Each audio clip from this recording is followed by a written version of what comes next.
Hello दोस्तों। जो हमने पिछली सीरीज स्टार्ट की थी उसमें हमने पढ़ा था कि पावर शेयरिंग क्या है, शक्ति का पृथक्करण क्या है, शक्ति का बंटवारा क्या है। एनसीईआरटी क्लास 10th का चैप्टर 1। ठीक है। अब हमारा जो सिलेबस का अगला क्रम होगा वो हम पढ़ेंगे क्या, एनसीईआरटी का चैप्टर 2 जिसका नाम है संघवाद यानी फेडरलिज्म का कंसेप्ट। और इसमें किस तरीके से समझेंगे, क्या इसका विचार है, क्या विवाद है और क्या समाधान होना चाहिए, इन सब बातों पे चर्चा करेंगे और देखेंगे कि क्या इसके सिद्धांतों की कमी है, क्या इसके सिद्धांतों की मजबूती है। ठीक है। इसी क्रम में हम देखते हैं कि संघवादी प्रवृत्ति क्या है। ठीक है। संघवाद क्या है और किस तरीके से हमारे सरकार के संचालन में मदद करता है। सरकार के संचालन के साथ साथ संघीय सरकार का जो सिद्धांत है वो किस तरीके से चलाया जाता है, किस तरीके से राज्य सरकार और केंद्र सरकार आपसी सहयोग के माध्यम से सरकार का संचालन करती है। देखते हैं स्लाइड का अगला क्रम। तो संघीय शासन व्यवस्था में सर्वोच्च जो शक्ति का केंद्र होता है उसे हम क्या करते हैं कि विभिन्न आनुषंगिक इकाइयों के मध्य बांट दी जाती है। ठीक है। आनुषंगिक इकाइयों का मतलब है कि उप इकाइयाँ जिनके मध्य शक्तियों का विभाजन कर दिया जाता है।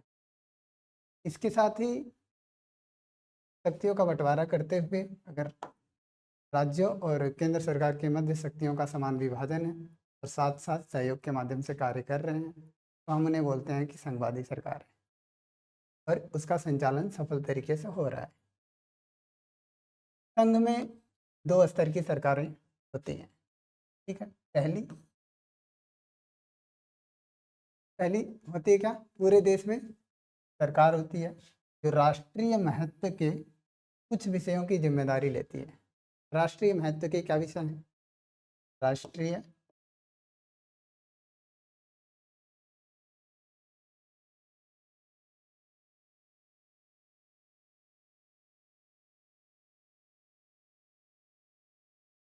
के विषय क्या हैं?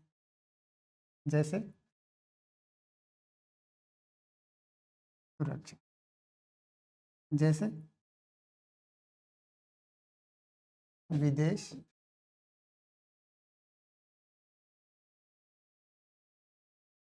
ठीक, परमाणु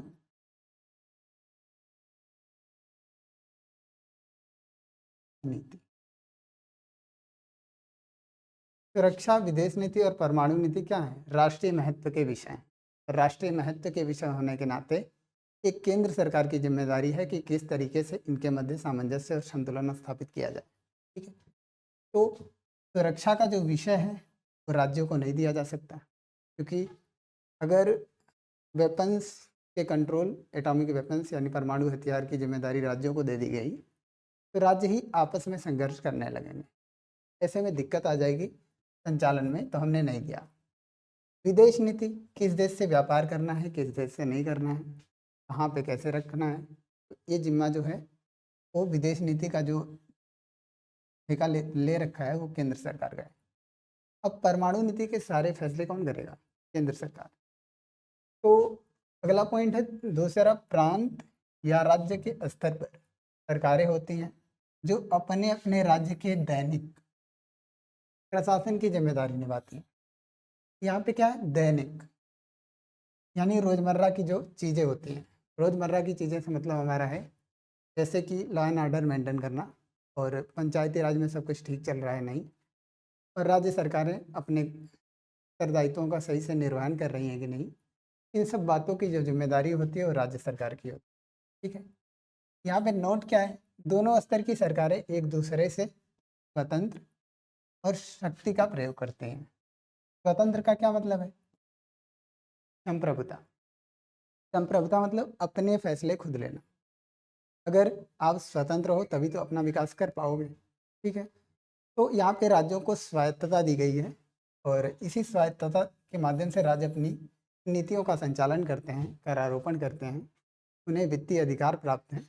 इसी के माध्यम से लोकतंत्र की आत्मा को बढ़ाया जाता है। ठीक है। आगे बढ़ते हैं और देखते हैं क्या है। ये कुछ मैप, जैसे वर्ल्ड मैप है, आपको जानना चाहिए कि क्या लोकेशन है, इंडिया कहाँ है और दुनिया के अन्य देश कहाँ पे हैं और इनकी क्या स्थिति है, क्या ज्योग्राफी है। तो देखते हैं क्या है। ये नॉर्थ अमेरिका है, ठीक। ये साउथ अमेरिका, तो क्या बोलते हैं, अफ्रीका। अफ्रीका, इसको बोलते हैं क्या, यूरोप।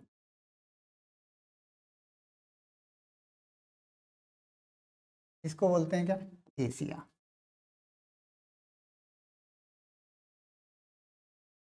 और इसको बोलते हैं,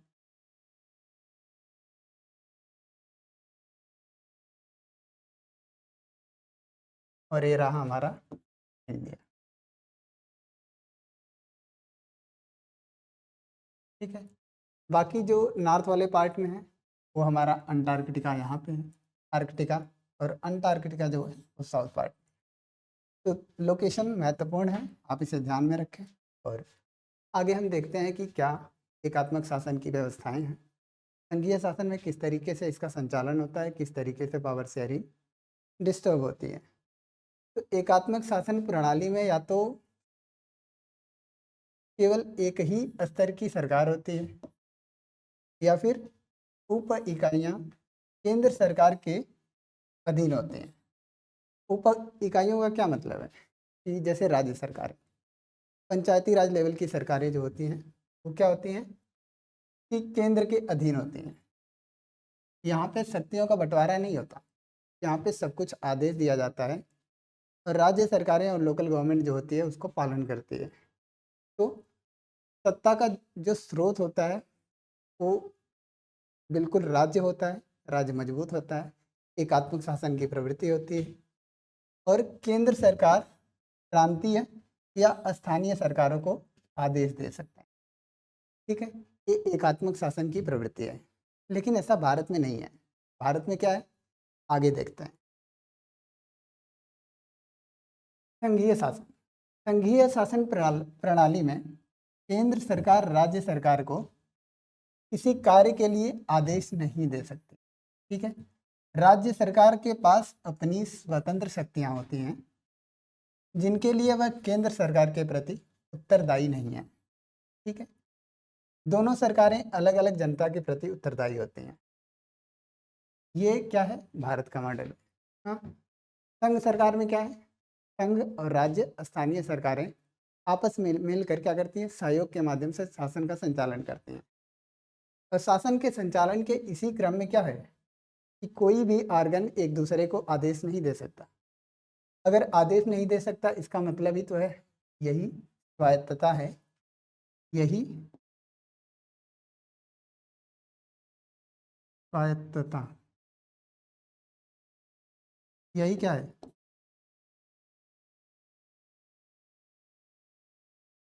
यही स्वतंत्रता। तो राज्यों की स्वतंत्रता का सम्मान किया जाता है और स्थानीय सरकारों की स्वतंत्रता का सम्मान किया जाता है। इसमें ध्यान रखा जाता है कि कहीं एक दूसरे के क्षेत्राधिकार में हस्तक्षेप न कर दिया जाए, ठीक है। संघवाद की जो प्रमुख विशेषताएं हैं देखते हैं। संघवाद में सरकार के दो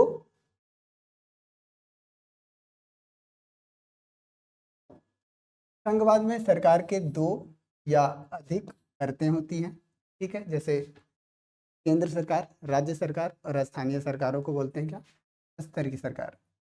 विभिन्न स्तर की सरकारें एक ही नागरिकों पर शासन करती हैं, लेकिन प्रत्येक स्तर के पास विधि निर्माण, कराधान और प्रशासन जैसे विशिष्ट मामलों पर अलग अलग अधिकार क्षेत्र होते हैं, ठीक है। भारतीय जो संघ है इसमें संघ सरकार को ज़्यादा शक्तियाँ हैं, राज्य सरकार को उससे कम और स्थानीय सरकारों को उससे कम, ठीक है।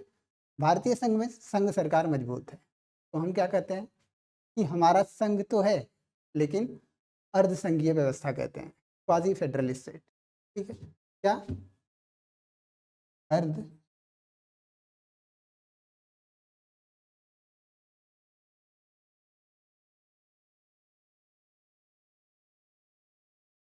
अर्ध संघीय व्यवस्था, ये अंग्रेजी है quasi federal quasi federal state, यानी ये भारत के संदर्भ में, क्या भारत के संदर्भ में। तो विधि निर्माण का अधिकार, कराधान का अधिकार और प्रशासन जैसे विशिष्ट मामलों में अपना अलग अलग अधिकार क्षेत्र होता है। प्रत्येक स्तर की सरकार के अधिकार क्षेत्र संविधान में स्पष्ट रूप से निर्दिष्ट होते हैं, इसलिए हर स्तर का अस्तित्व और अधिकार संविधान द्वारा सुनिश्चित किए जाते हैं। ठीक है, अब इसका क्या मतलब है, संविधान में सारी बातें लिखी गई हैं, सीमित सरकार होगी, इसका कितना क्षेत्राधिकार है ये बताने का जो काम करेगा न्यायालय करेगा, लेकिन कोई भी एक दूसरे के क्षेत्राधिकार में बिना हस्तक्षेप किए सहयोग के माध्यम से संचालन करेगा। ठीक है, अगर इसमें कोई विवाद आता है तो इसके लिए न्यायालय है। हम देखते हैं कि क्या आगे की स्लाइड में क्या बातें हैं। संविधान के मूल प्रावधान, संविधान के जो मूल प्रावधान है, ठीक है,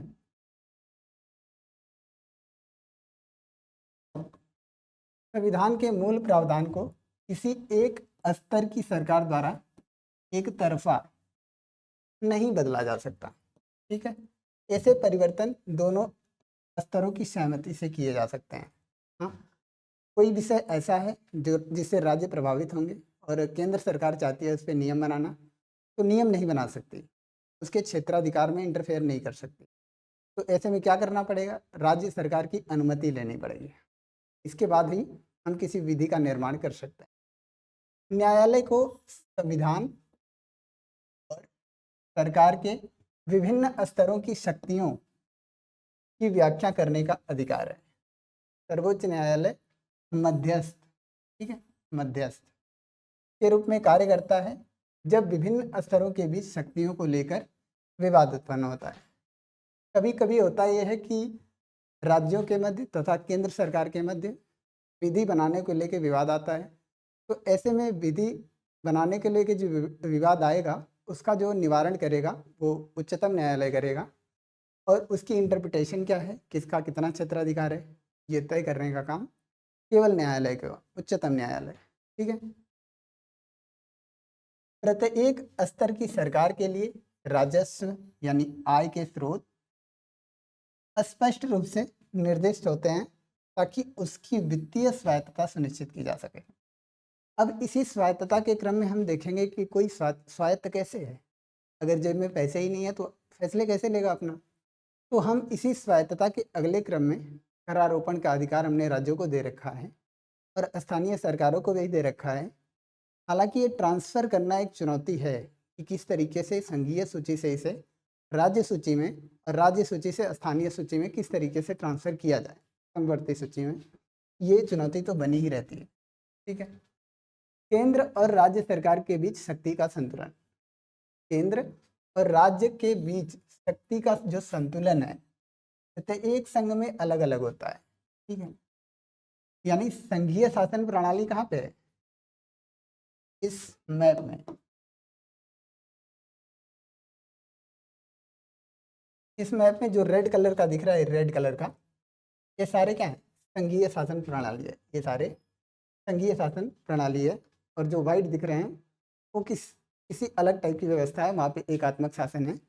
तो संघीय शासन प्रणाली में भी अलग अलग मॉडल हैं।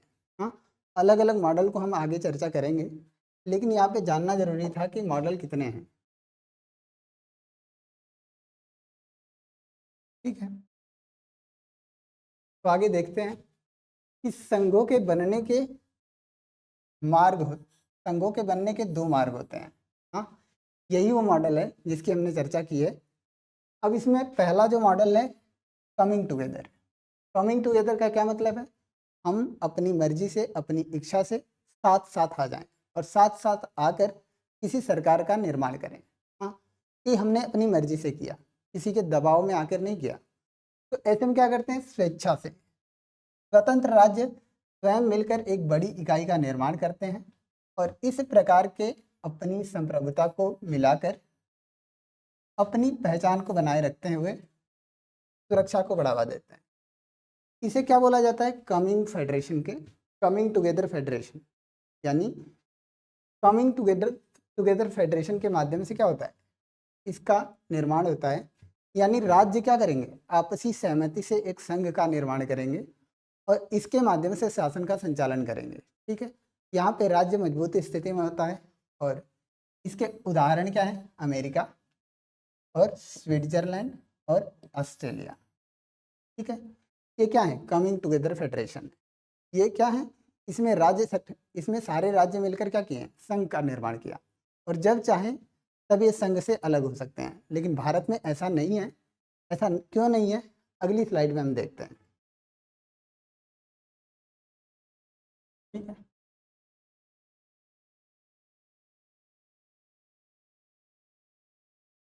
दूसरा है क्या? Holding together.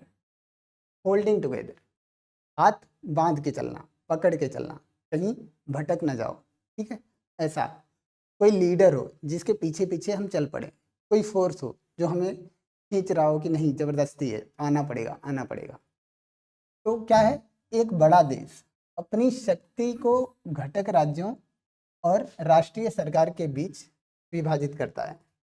इसके उदाहरण क्या है? भारत, स्पेन, बेल्जियम इसके उदाहरण है। तो इन संघों को क्या बोला जाता है? अर्धसंघीय व्यवस्था, यानी क्वाजी फेडरल स्टेट। ठीक है, इस प्रकार के संघों में केंद्र सरकार राज्यों की तुलना में अधिक शक्तिशाली होती है। हाँ, इसमें 3 सूचियां बनाई। भारत में 3 सूचियों का निर्माण किया गया है: संघीय सूची, राज्य सूची और समवर्ती सूची। इसके माध्यम से शक्तियों का विभाजन किया गया है और इसी शक्तियों के विभाजन के क्रम में सबको अलग अलग शक्तियां मिली हैं। तो इसमें किस तरीके से संघ सरकार को ज़्यादा शक्ति मिली है हम चर्चा करेंगे अगली स्लाइड में। और देखते हैं कि प्रायः विभिन्न घटक इकाइयों के पास असमान शक्तियाँ होती हैं और कुछ इकाइयों को विशेष शक्तियाँ दी जाती हैं। ठीक है, विशेष शक्तियाँ क्यों दी जाती हैं इसकी चर्चा हम करते हैं। ये कुछ उदाहरण हैं, जैसे ये क्या उदाहरण है?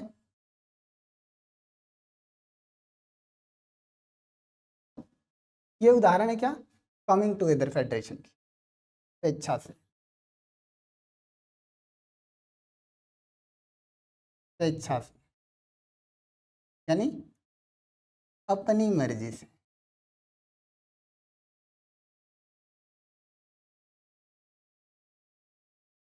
अपनी मर्जी से, कोई दबाव नहीं है। ठीक है, तो इसको क्या बोलेंगे? Coming together federation. यहाँ पे जब चाहे राज्य अपनी मर्जी से अलग हो सकते हैं। ठीक है, लेकिन यहाँ पे क्या है? Holding together. यहाँ पे सबने एक दूसरे को बांध रखा है, सबने एक दूसरे को बांध रखा है। इसका मतलब क्या है कि यहाँ पे क्या है? संघ सरकार मजबूत है और इसमें क्या होगा? कंट्रोलिंग की जो पावर होगी किसी एक के हाथ में होगी, कहीं जा नहीं सकते। तो भारत क्या है? राज्यों का संघ है। India that is union of state. तो इसको कहेंगे कि भारत राज्यों का संघ है, इसमें राज्यों को अलग जाने की स्वतंत्रता नहीं है। ठीक है, भारत अमेरिकी संघ से बिल्कुल अलग है। भारत बेल्जियम के आसपास का मॉडल है, कनाडा से लिया गया भारत का मॉडल है। ठीक है, type of federalism. Type of federalism क्या है? हमने होल्डिंग टुगेदर वही कुछ बातें की हैं। ठीक है, होल्डिंग टुगेदर और कमिंग टुगेदर के वही एग्जाम्पल हैं, आप इन्हें समझ लीजिए। बाकी अगली स्लाइड में भारत में शक्ति की साझेदारी। हमने पढ़ा था कि शक्ति की साझेदारी क्यों जरूरी है, क्या क्या इसकी समस्याएं हैं और कौन सी ऐसी बातें हैं जो शक्ति साझेदारी के लिए मजबूर करती हैं और इससे क्या लाभ है, क्या इसकी हानि है। आइए देखते हैं। भारत विविधताओं वाला विशाल देश है। भाषा, धर्म, क्षेत्र। भाषा तो कदम कदम पर बदल जाती है, क्षेत्र भी बदल जाते हैं और धर्म तो हैं ही विविधता वाले। तो ऐसे में भारत एक विविधता वाला देश है जहाँ पे ये प्रयास किया जाता है कि विविधताओं में एकता स्थापित करने का प्रयास किया जाए, उनके मध्य सामंजस्य और संतुलन स्थापित करने का प्रयास किया जाए। तो संविधान ने भारत को यूनियन ऑफ स्टेट घोषित किया। यूनियन ऑफ स्टेट का मतलब क्या है? भारत राज्यों का संघ है राज्यों को संघ सरकार से अलग जाने की स्वायत्तता नहीं है। वो इम्प्लीमेंट करवा सकते हैं, लेकिन संघ सरकार के अंतर्गत रह के ही और न्यायालय के माध्यम से सहयोग लेते हुए अपनी नीतियों का संचालन करेंगे। तो शासन के स्तर जो होते हैं वो बटे होते हैं, केंद्र सरकार में, राज्य सरकार में, और तीसरा जो ऑर्गन है वो पंचायत पंचायत और नगर पालिका में। ठीक है। शक्तियों का 3 गुना विभाजन, ये गुना नहीं है, ये सूचियां हैं, 3 सूचियां हैं। कौन कौन सी? संघ सूची और राज्य सूची, संवर्ती सूची। संघ सूची जो होती है वो राष्ट्रीय महत्व की होती है, और राज्य सूची जो होती है वो स्थानीय महत्व की होती है, और संवर्ती सूची जो होती है वो साझा महत्व की होती है। ठीक है। तो राज्य संघ सूची, संघीय सूची पे जो विधि बनाने का अधिकार होता है वो संघीय सरकार को होता है, और राज्य सूची पे जो विधि बनाने का अधिकार है वो राज्य सरकार को होगा। इसके साथ ही संवर्ती सूची में जो अधिकार दिया गया है, प्राथमिकता जिसको दी गई है वो संघीय सरकार है। अगर कोई ऐसे मुद्दे जो इन दोनों सूचियों से बियॉन्ड है, जो इसमें नहीं है, इसमें मेंशन नहीं किया गया है, उस पे जो अधिकार होगा वो संघीय सरकार का होगा, ऐसा प्रावधान किया गया। ठीक है। अब राष्ट्रीय महत्व के कौन से मुद्दे हैं? रक्षा, विदेश नीति और मुद्रा के विषय। ठीक है। ये मुद्रा के विषय राज्यों को नहीं दिए गए, क्योंकि अलग अलग राज्यों की अलग अलग मुद्रा होगी, तो व्यापार संचालन में दिक्कत आएगी, बाधाएं आएंगी, जिसकी वजह से लोकतंत्र को के संचालन में दिक्कत आ जाएगी। तो अब राज्य सूची के कौन से विषय हैं? कृषि, पुलिस और सिंचाई। ये जो विषय दिए गए हैं राज्य सूची के अंतर्गत आते हैं। और शिक्षा, विवाह और वन से संबंधित विधि बनाने का अधिकार जो है वो संवर्ती सूची का विषय है। हालांकि राज्यों की सहमति ली जाएगी, लेकिन जो अंतिम प्राथमिकता दी गई है वो संघ सरकार को है।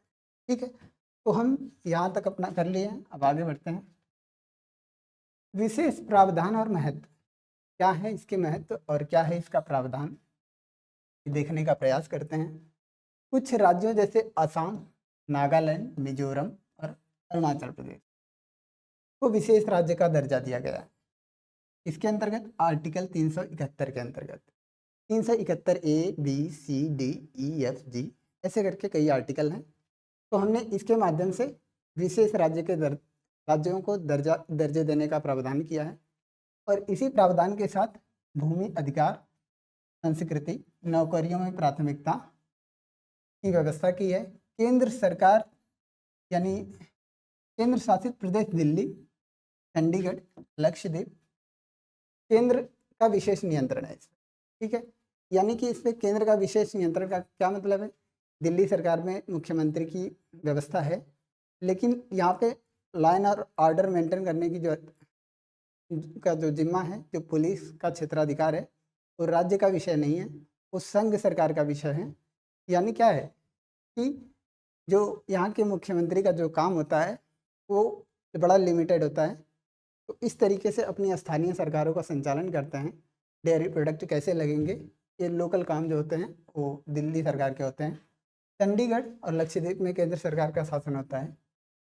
और शक्ति साझेदारी संविधान की मूल संरचना है, ये हमने पहले भी चर्चा कर लिया है। बदलाव कठिन, संसद प्लस आधे राज्यों की सहमति आवश्यक है। हाँ, तो अगर कोई ऐसी कोई विधि बनाना चाहती है संघ सरकार जो राज्यों के हितों के खिलाफ है, तो ऐसे में बिना राज्यों की अनुमति लिए हम कोई विधि नहीं बना सकते। तो क्या करना पड़ेगा? हमें राज्यों से सहमति लेनी पड़ेगी, उसके बाद ही किसी विधि का निर्माण कर सकता है। ठीक है। न्यायपालिका शक्ति विभाजन विवादों का निपटारा करती है। ठीक है। केंद्र व राज्य कर वसूल कर शासन चलाते हैं। ये बड़ा महत्वपूर्ण अधिकार है कि करारोपण का अधिकार जो है वो राज्यों को भी है और स्थानीय सरकारों के भी है, लेकिन स्थानीय सरकारों को ट्रांसफ़र अभी तक नहीं किया जा सका है, स्थानांतरण नहीं किया जा सकता है, नहीं किया जा सका है, इस वजह से प्रॉब्लम आती है। ये भारत का मानचित्र है जो 1947 का है, जो तिब्बत तब स्वतंत्र था, यानी कि 1947 में। और क्या मैप है, क्या इंटरनेशनल बाउंड्रीज है भारत की, और उड़ीसा कहाँ पे है, कुछ मैप देख लीजिए, हैदराबाद कहाँ पे है, बॉम्बे कहाँ पे है, और कौन से राज्य विभाजित हुए थे, कौन से नहीं हुए, ये देख लीजिए। संघवाद का अभ्यास, प्रैक्टिस क्या है संघवाद की। संघवाद की थियरी तो हमने पढ़ ली कि संघ सरकार और राज्य सरकार और स्थानीय सरकारों का के मध्य सहयोग के माध्यम से शासन का संचालन होता है। शासन के संचालन के साथ इसका अभ्यास क्या है, ये देखते हैं। संवैधानिक प्रावधान आवश्यक लेकिन पर्याप्त नहीं। प्रावधान कर देना संविधान में पर्याप्त नहीं होता, उसका कितना कितना प्रैक्टिस में आ रहा है, कितना प्रैक्टिकल है, कितना जनता उसको जानती है और कितना उसका उपयोग करती है, ये बड़ा ज़रूरी है। सफलता का कारण जो है भारत का की लोकतांत्रिक राजनीति है। हाँ, साझा आदर्श क्या है, ये संघवाद की भावना, विविधता का शासन, विविधता का सम्मान और साथ मिलकर रहने की इच्छा। ठीक है, यूनिटी इन डाइवर्सिटी, जो भारत ने बेल्जियम के मॉडल से प्रेरित होते हुए किया कि विविधता में एकता और सामंजस्य और संतुलन किस तरीके से स्थापित किया जाए। जो श्रीलंका ने एक बड़ी गलती की और अपने देश में सिविल वॉर यानी गृह युद्धों का सामना किया, तो गृह युद्धों से बचना है तो विविधता का सम्मान करना पड़ेगा और धर्मनिरपेक्ष शासन की नींव के माध्यम से आगे बढ़ना पड़ेगा। संवैधानिक जो प्रावधान आवश्यक लेकिन पर्याप्त नहीं, ये वही बातें रिपीट हैं। आगे चलते हैं और देखते हैं भाषा के आधार पर राज्य। ये कुछ राज्य हैं जो भाषा के आधार पर बने, जैसे उत्तर प्रदेश, मध्य प्रदेश, बिहार, राजस्थान, झारखंड, छत्तीसगढ़, हरियाणा, झारखंड और हिमाचल प्रदेश। इन सारे राज्यों में क्या है, हिंदी भाषा बोली जाती है। तो सवाल क्या है कि हिंदी भाषा बोलने वाले अलग अलग राज्यों का विभाजन क्यों हो गया? क्योंकि इनके मध्य डिफरेंस था, इसका रीजन अलग था। इनका रीजन जो था वो संस्कृति थी, इनकी समृद्धि थी,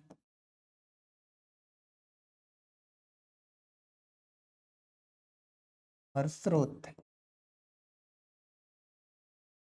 रिसोर्स।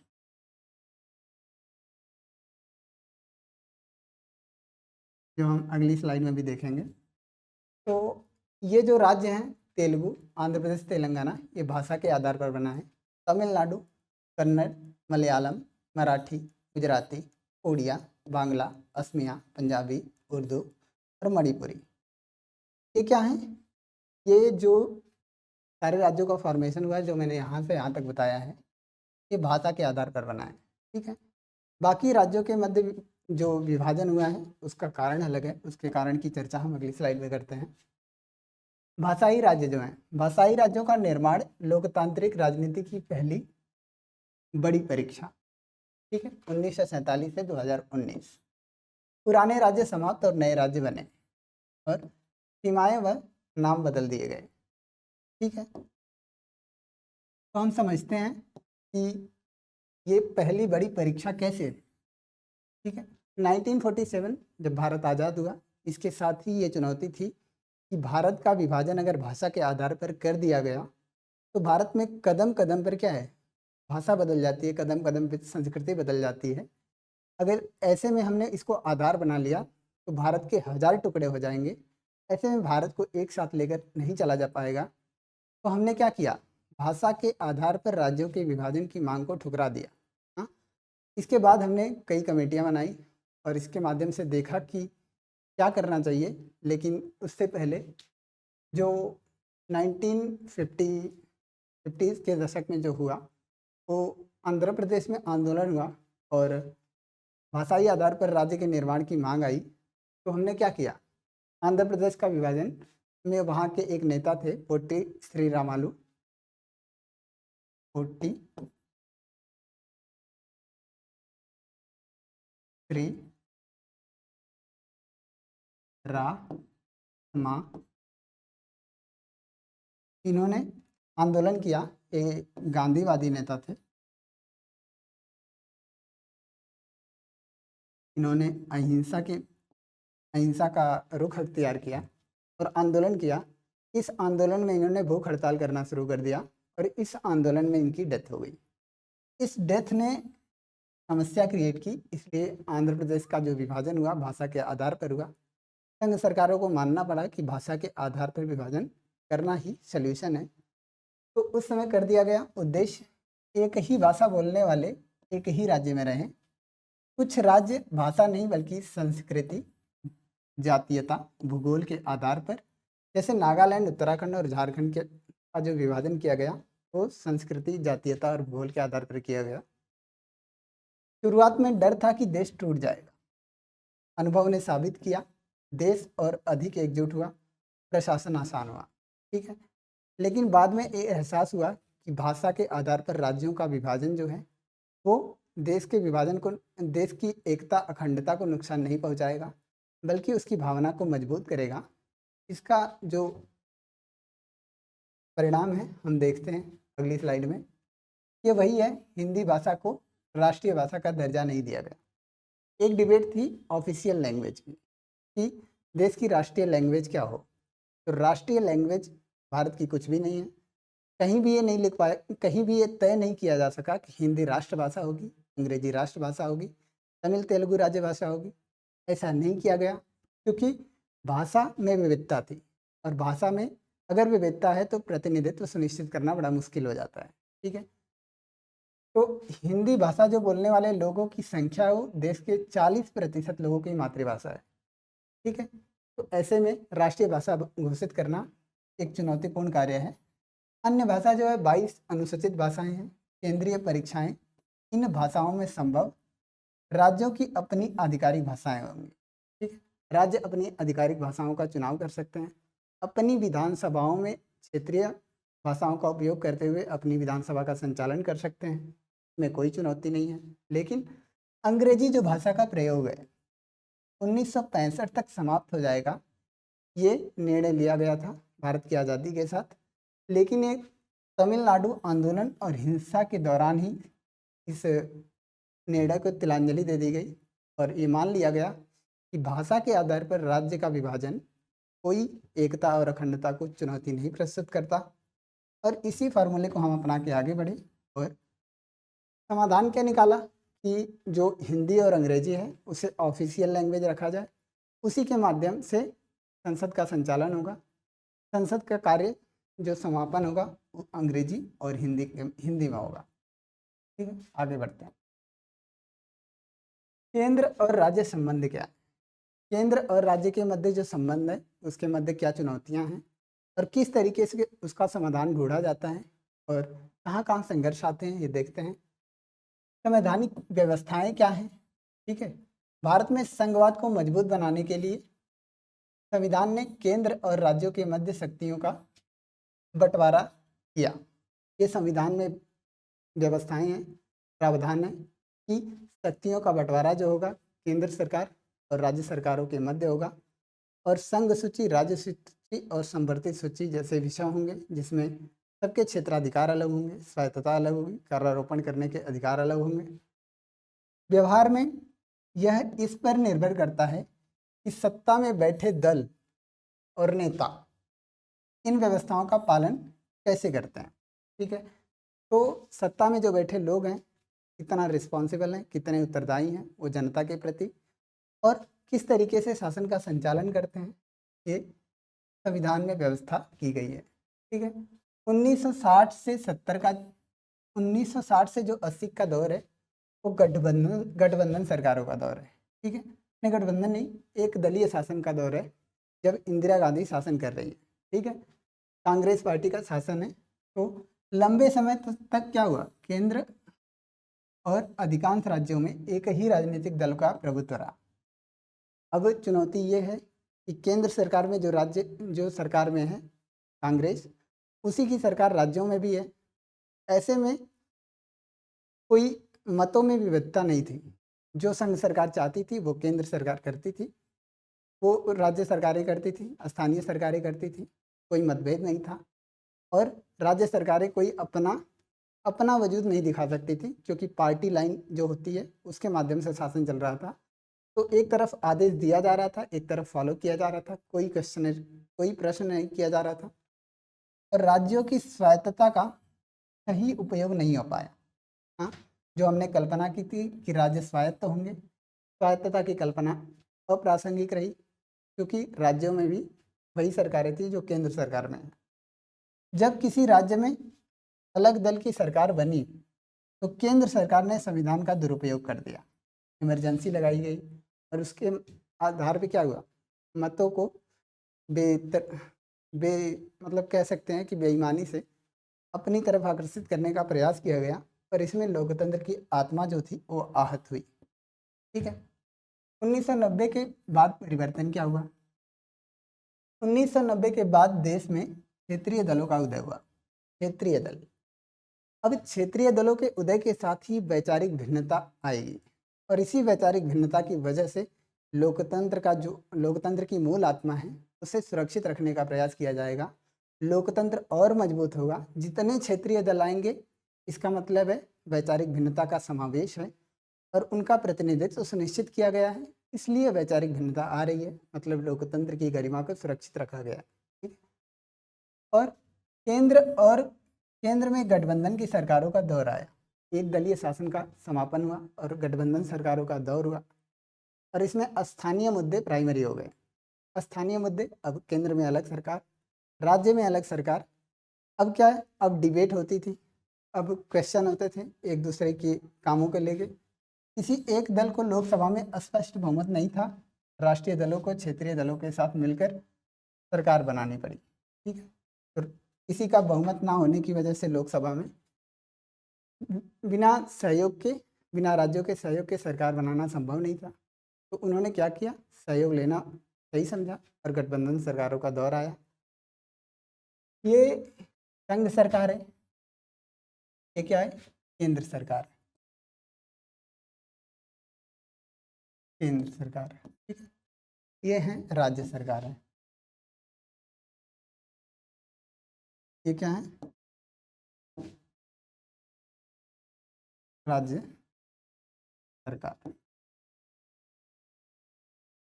जब भी इनको जरूरत पड़ेगी संघ सरकार की मदद की, संघ सरकार की सहायता की, तो ये संघ सरकार के पास जाएंगे और संघ सरकार क्या करेगी, इनकी मदद करेगी। क्यों? क्योंकि ये क्षेत्रीय दल के सदस्य हैं, ये क्षेत्रीय दल के सदस्य हैं और संघ सरकार की मजबूरी ये होगी कि अपनी सरकार बनाए रखनी है, तो क्षेत्रीय दलों से गठबंधन बनाए रखना पड़ेगा और इसी क्रम में सरकार का संचालन होगा।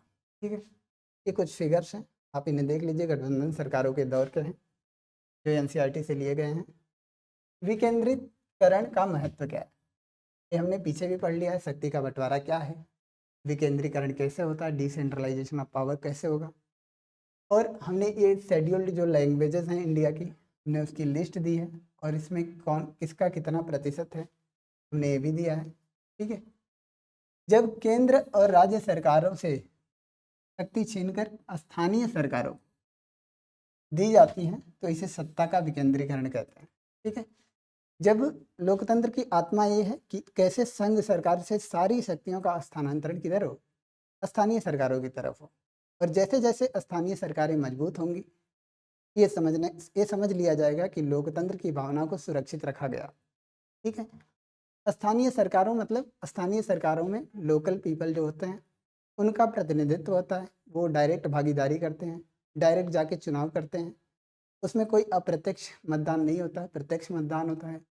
तो इससे वो किसी गांव की पॉलिसी क्या होगी उसमें भागीदार होते हैं और सजेशन देते हैं कैसे पॉलिसी का इम्प्लीमेंटेशन होगा। तो ऐसे में स्थानीय सरकारों को मजबूत करना लोकतंत्र की आत्मा को मजबूत करना है। ठीक है। स्थानीय लोग अपने क्षेत्र की समस्याओं और ज़रूरतों को बेहतर तरीके से समझते हैं। स्थानीय स्तर पर सीधे निर्णय लेने और भागीदारी की सुविधा मिलती है। लोकतंत्र का एक प्रमुख सिद्धांत स्थानीय स्वशासन है। ठीक है। स्थानीय स्वशासन मतलब लोकल पीपल की सरकार, शासन, पंचायती राज, जो 1992 में बना। अब इसके प्रावधान की बात करते हैं कि ये स्थानीय सरकारों का अस्तित्व कब था कब नहीं था, कभी अस्तित्व में आया। 1992 का टाइम आया जब स्थानीय सरकारों को संवैधानिक दर्जा दिया गया। ऐसा नहीं था कि पहले स्थानीय सरकारें नहीं थी, लेकिन संविधान में उनको कोई जगह नहीं मिली थी, ये प्रयास किया जा रहा था। ये सफलता हमें मिली 1992 में, जब हमने लोकसभा और राज्यसभा में दोनों जगह से स्थानीय मुद्दों को लेके संवैधानिक दर्जा देने का प्रयास किया और हम इसमें सफल रहे। स्थानीय निकायों के नियमित चुनाव अनिवार्य किए गए SC ST OBC के लिए सीटें आरक्षित की गई। SC मतलब अनुसूचित जाति और ST अनुसूचित जनजाति, OBC अदर बैकवर्ड क्लास, हाँ मतलब अन्य पिछड़ा वर्ग। ये आर्थिक रूप से पिछड़े लोग थे, ये आर्थिक रूप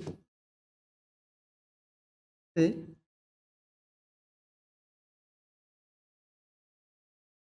पिछड़े थे, इसलिए इन्हें आरक्षण दिया गया, सीटें आरक्षित की गई। कम से कम 1/3 पद पर महिलाओं के लिए सीटें आरक्षित की गई। कहाँ? पंचायती राज में, स्थानीय सरकारों में। ठीक है।